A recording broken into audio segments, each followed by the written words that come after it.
Welcome back to the kitchen at Andersen Acres. Today we are going to make something delicious and simple. We are going to make herbed Parmesan potatoes. These potatoes are a delicious and wonderful way to complement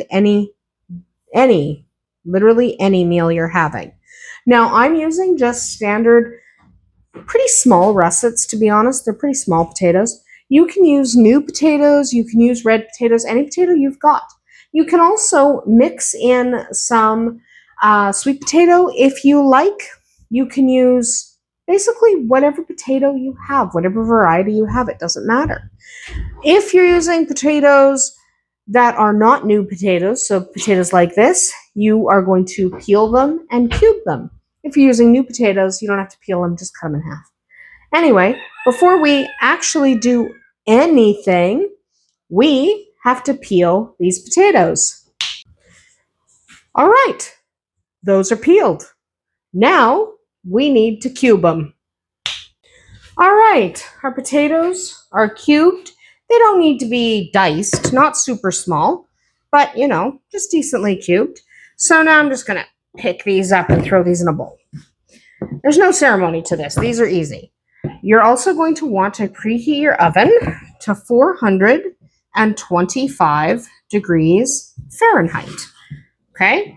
We need a high enough temperature to really crisp up our potatoes in the oven. Okay, we're going to roast them in the oven, and they're going to take about an hour to cook when we're done. But right now, we're not done. So I just realized I've got to go get my butter from over here, because for some reason I will never understand. Our microwave to melt the butter is all the way on the other side of the kitchen. Here we go. This is butter. You're looking at about a quarter cup. Melt it. Pour that directly over your potatoes. Okay? Get that on there. Give that a mix. Okay? Coat those potatoes nice and evenly in the butter.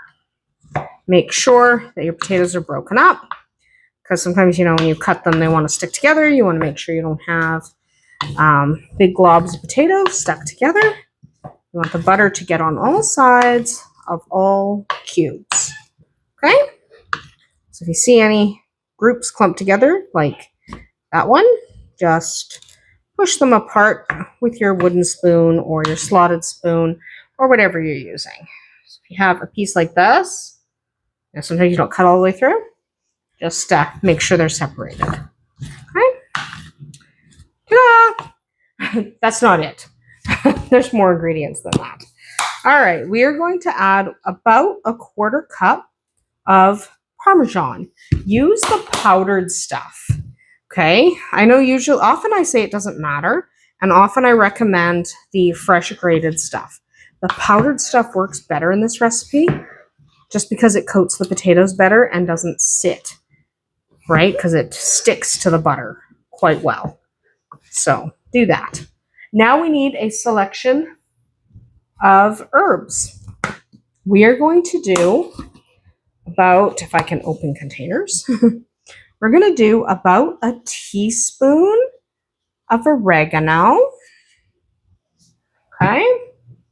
We are going to do about a teaspoon of basil. We are going to do about a teaspoon of garlic powder. The garlic's important. We're going to get, again, a teaspoon of thyme. I'm just going to take this lid off my thyme. About a teaspoon of thyme. And then we're going to do rosemary. We're going to do more rosemary than we did anything else. We're going to do about a tablespoon of dried rosemary. All of these herbs are dried. Then we're going to do some pepper to taste. So I'm going to end up doing about half a teaspoon. But to taste, if you don't like pepper, reduce it. And then I'm going to do, again, salt to taste. I'm going to do about 3/4 of a teaspoon, but you can increase that or reduce it. And give this a really nice mix so all of that is evenly distributed. Okay, get that mixed and looking yum. Then we're going to grab, I like to use a glass baking dish. You can see mine's been through the ringer. This is an old one. But I like to use a glass baking dish. You can use metal, but I'm using glass. And then you want to grease it however you like greasing things. So some people like to use cooking spray. Some people prefer to use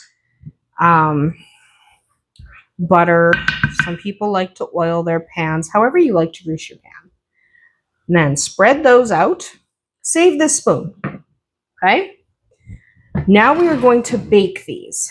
We have to bake them. It's going to take about an hour total time, but we are going to bake them and check them about every 20 minutes. I'm not going to show you that part because there's no point, but every 20 minutes you want to stop, take them out, give them a good stir with your wooden spoon, okay? And then put them back in. They will take an hour. When you hit that hour, we will come back and we will check on our potatoes and make sure they're thoroughly cooked, because there's no harm in giving them an extra 20 minutes if you need to. But we are going to bake these for 1 hour, stopping every 20 minutes to stir them. And yes, this is a 9 by 13 baking pan. Okay, just in case you're worried about the size. That's what they are. These are done when a fork easily pierces even the largest pieces, and they are lightly browned in color. So we'll be right back as soon as they are done, when they've been in the oven for 1 hour, stirring every 20 minutes. Okay, those just came out of the oven. They're looking good. We're going to give them a final stir. Now, they have been in the oven for an hour. Okay, they've been in the oven for a full hour. Look at how good those look. And we're just losing them over the edge there. So what I'm going to do is quickly take a fork, take a larger one, and make sure it pierces. It does, so they are cooked. Now I'm going to make a plate, and we'll see how they look. And there we go. A little parsley on top for garnish. And you have a delicious herbed Parmesan potato. They're a great side dish. They're a great snack. Really, however you want to use them, they're excellent. Serve them at your next family gathering. They're not difficult to make, but they do take about an hour in the oven. That's about it for us here today at Andersen Acres. Drop a comment below if you enjoyed herbed Parmesan potatoes. We'll see you tomorrow.